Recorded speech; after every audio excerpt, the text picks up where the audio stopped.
Hello again, welcome back. Now, terror attacks across Europe have reached record numbers over the past 2 years, forcing countries to step up security. But questions still remain over whether enough is being done to prevent extremists from entering the European Union. That's because a French journalist who frequently travels to Syria has complained on Twitter about the ease with which he returned to France from the war-torn country. In fact, he posted a video showing how it took him less than a few minutes to get through border controls.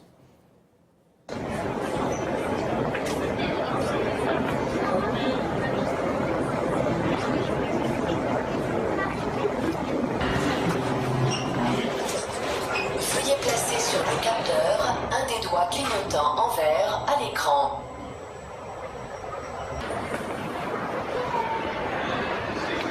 Et voilà comment on rentre de Syrie sans contrôle. C'est parfait, l'espace Schengen, c'est génial. Well, we spoke to Damien Riol earlier. Here's how he described the airport security measures. Every time I leave Syria, there are no strict police controls on the French border. No check as to where I've come from or what I'm doing. I find it a little scandalous, as we know about the problems with jihadists who leave Syria for other countries where there is no border control. The point of my video is to show that the Schengen borders do not work. There's a choice between using the biometric entrance system or human system. The first is for biometric passport holders, where you deal with a computer which verifies your identity. As you see in my video, my passport was scanned, then my fingerprints were scanned, then the doors open. The second option is the border officer, but this does not really mean being checked either. They only see whether your passport photo matches your face, but they don't ask any questions. They don't ask where I've come from, and don't check my visas. That worries me.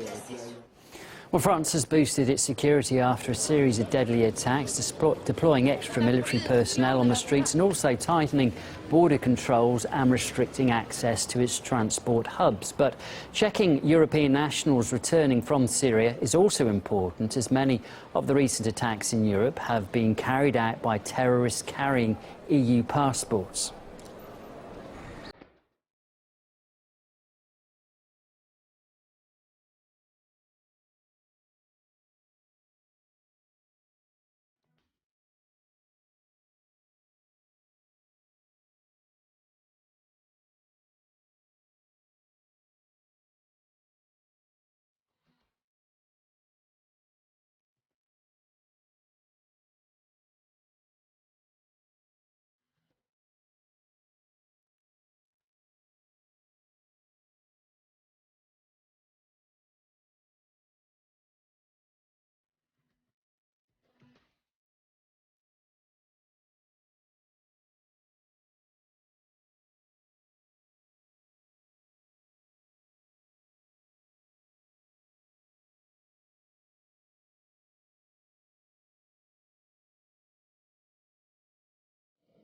When Damien did post his video, some did suggest that passport control officers didn't stop him, as he had arrived from Syria via Lebanon, although he told us that that should not make a difference.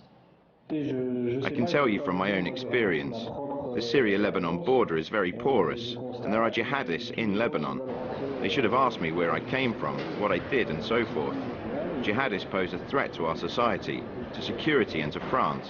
Many people have only now realized what is happening, and it comes as a surprise to those who think there is control. This is not the case within the Schengen zone and its borders. Now, there's no need for the West to destroy Islamic State, apparently. At least that's according to an Israeli think tank. The director of the Besser Center, which does work for the Israeli government and also NATO, claims that the Islamist terrorists can serve a strategic purpose for Western interests in the region. Professor Ephraim Inbar says that ISIL could play a role in undermining Iran, Hezbollah, Syria and Russia. The think tank's director also claims that the continued existence of the terrorist group helps, quote, bad guys to kill bad guys, and that the West should allow ISIL to exist despite its brutality. My colleague Yunan Anil talked to Professor Inbar about his controversial proposal. Stability is something that you want if it serves your purposes. The main source for instability and the main danger to peace in the Middle East is Iran. The worst country that is committed to a genocidal goal has to be stopped. And ISIS is performing this function. ISIS is fighting Iran in proxies. But you bring it to Iran. Iran is not beheading and raping 8- and 9-year-old girls, is it? This is what ISIL is doing now in the here and now. This is the reality on the ground. There are people getting displaced, people getting killed, people getting raped. This is the aspect that we have. I suggest to you to be more careful in assessing the human rights policy of Iran. Iran is on the list of the United States states supporting terror. Iran is causing trouble in the Saudi peninsula. They are supporting a brutal regime of Assad. And of course, they are committing... well, Tehran would very much question those claims, wouldn't they? In terms of what you said, bad guys fighting bad guys, isn't that incredibly simplistic?